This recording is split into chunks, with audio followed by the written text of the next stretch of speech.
कैसे तादाद में टूटे। तो पहले तो जागने से शुरू करो, क्योंकि वहीं थोड़ी सी किरण जागरण की है।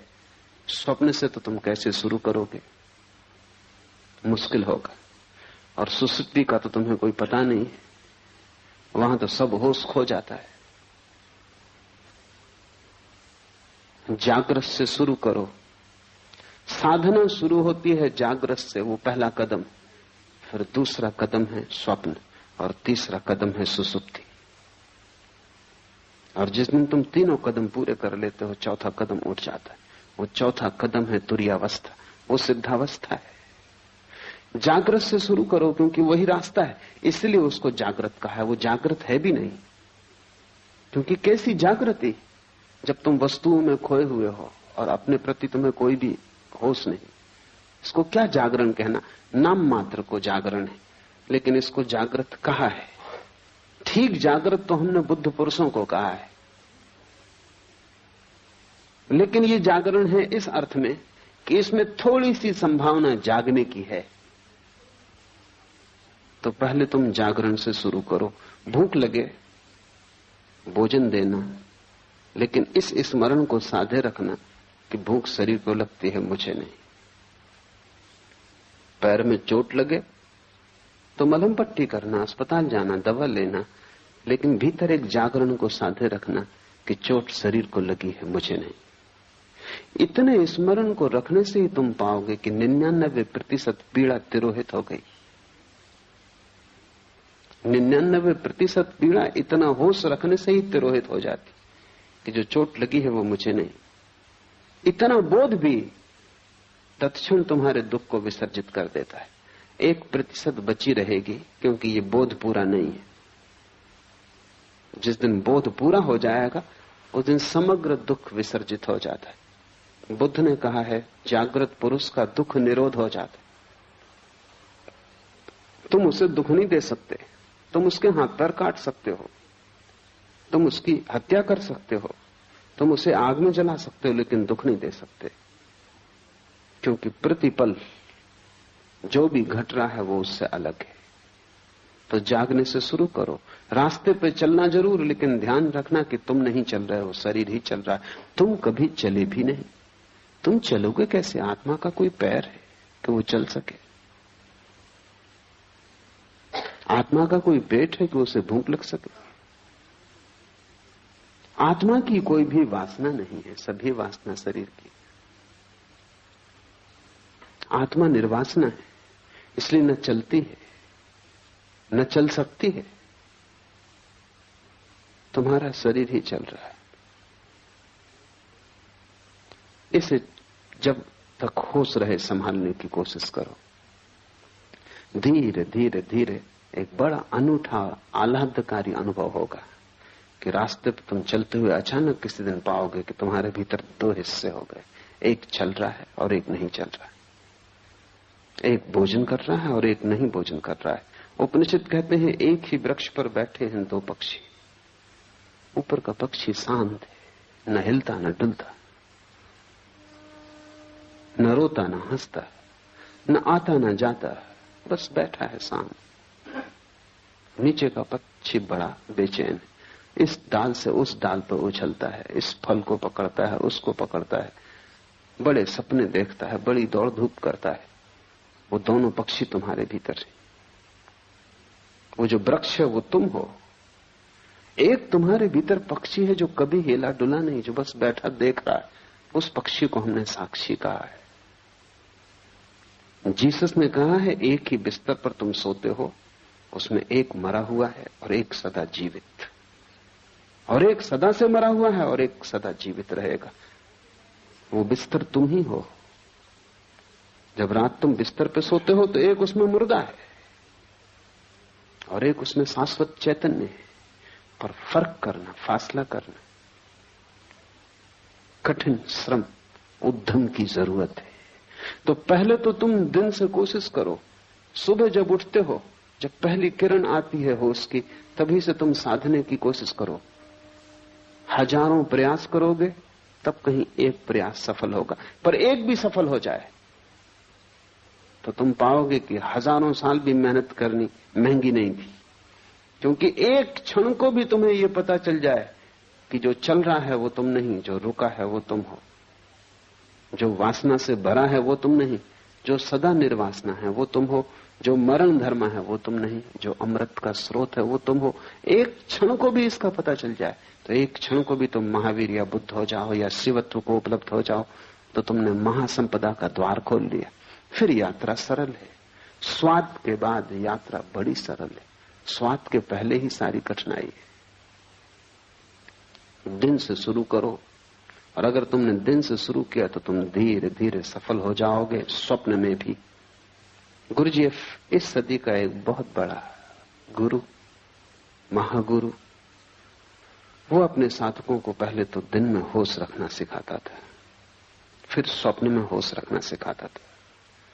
तो उसकी प्रक्रिया थी कि जब तुम सोने लगो तब एक ही बात स्मरण रखो कि ये स्वप्न है। अभी स्वप्न शुरू नहीं हुआ, तुम अभी जागे हो, तभी से तुम ये सूत्र अपने भीतर दोहराने लगो कि जो मैं देख रहा हूं ये स्वप्न है। कमरे को चारों तरफ देखो और ये भाव मन में गहरा करो कि जो मैं देख रहा हूं ये स्वप्न है। बिस्तर को छुओ और ये भाव गहरा करो कि जो मैं छू रहा हूं ये स्वप्न है। अपने हाथ को ही अपने हाथ से स्पर्श करो और अनुभव करो कि जो मैं छू रहा हूं ये स्वप्न है। ऐसे भाव को करते करते तुम सो जाओ, ये भाव की सतत धारा तुम्हारे भीतर बनी रहेगी। कुछ ही दिनों में तुम पाओगे कि बीच स्वप्न में तुम्हें अचानक याद आ जाता है कि ये स्वप्न है, और जैसे ही याद आता है स्वप्न उसी क्षण टूट जाता है। क्योंकि स्वप्न के चलने के लिए मूर्छा जरूरी है, वो बिना मूर्छा के स्वप्न नहीं चल सकता। बीच स्वप्न में तुम्हें याद आ जाएगा ये स्वप्न है और स्वप्न टूट जाएगा, और तुम इतने आनंद से भर जाओगे, उस आनंद को तुमने कभी जाना भी नहीं। नींद टूट जाएगी, स्वप्न बिखर जाएगा और एक गहरा प्रकाश तुम्हें घेर लेगा।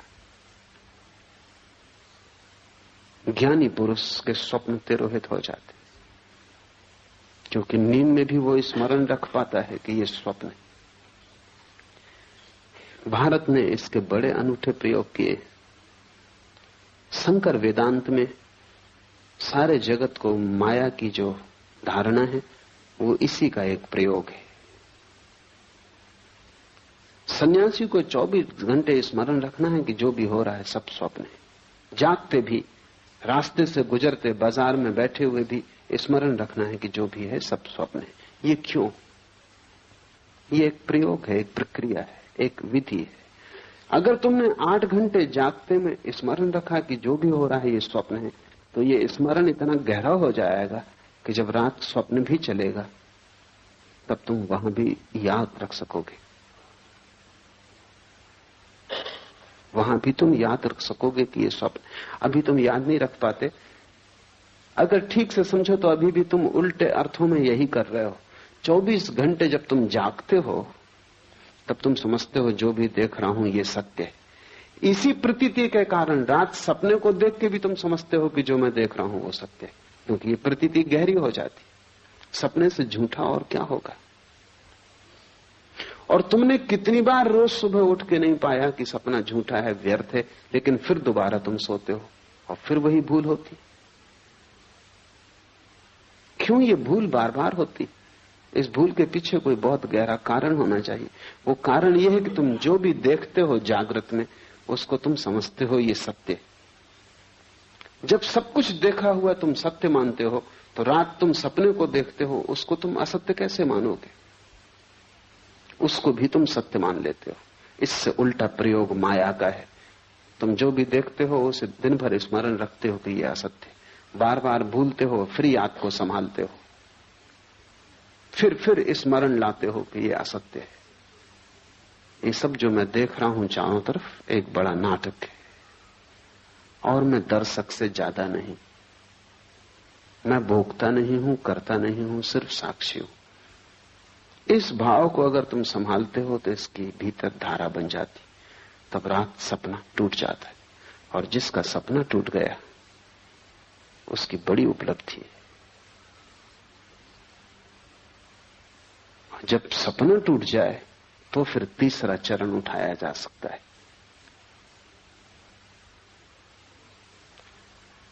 जब सपना टूट जाए तो फिर सुसुप्ति में होश रखने का चरण उठाया जा सकता है।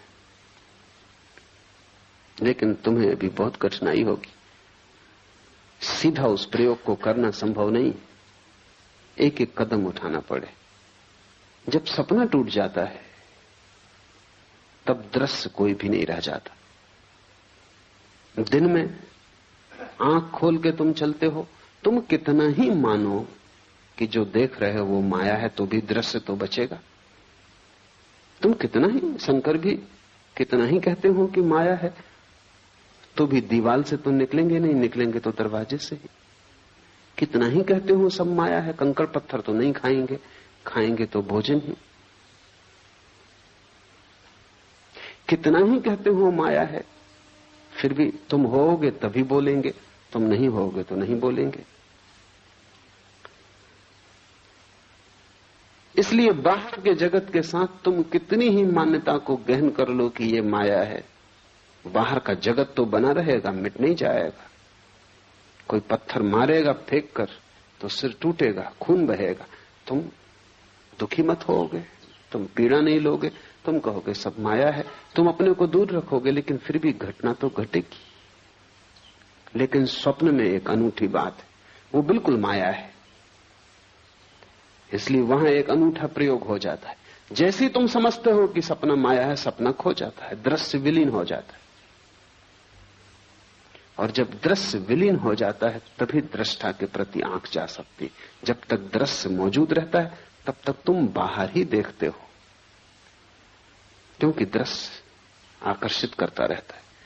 जब दृश्य खो जाता है, पर्दा खाली हो जाता, पर्दा भी नहीं रह जाता, तब तुम अकेले छूटते हो। इसलिए ध्यानी आंख बंद करके ध्यान करता है, क्योंकि इस संसार को माया कहना एक विधि है।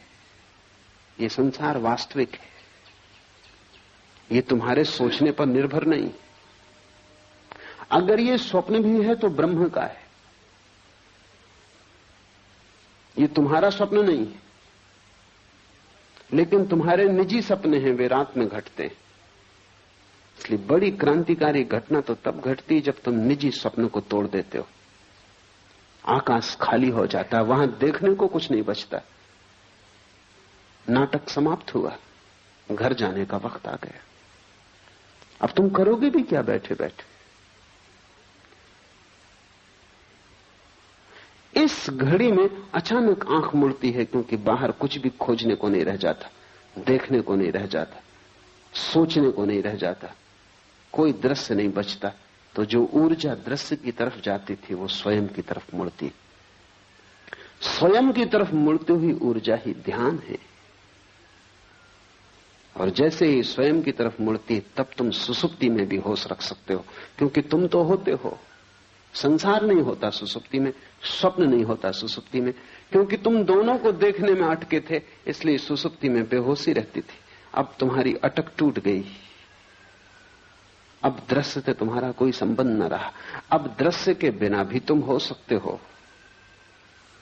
अब दिया जलता है, उसकी दिए को कोई फिक्र नहीं कि दिए के प्रकाश में कोई गुजरता है या नहीं गुजरता। अब तुम्हारा जीवन भीतर की तरफ मुड़ेगा, तब तुम सुसुप्ति में जाग जाओगे।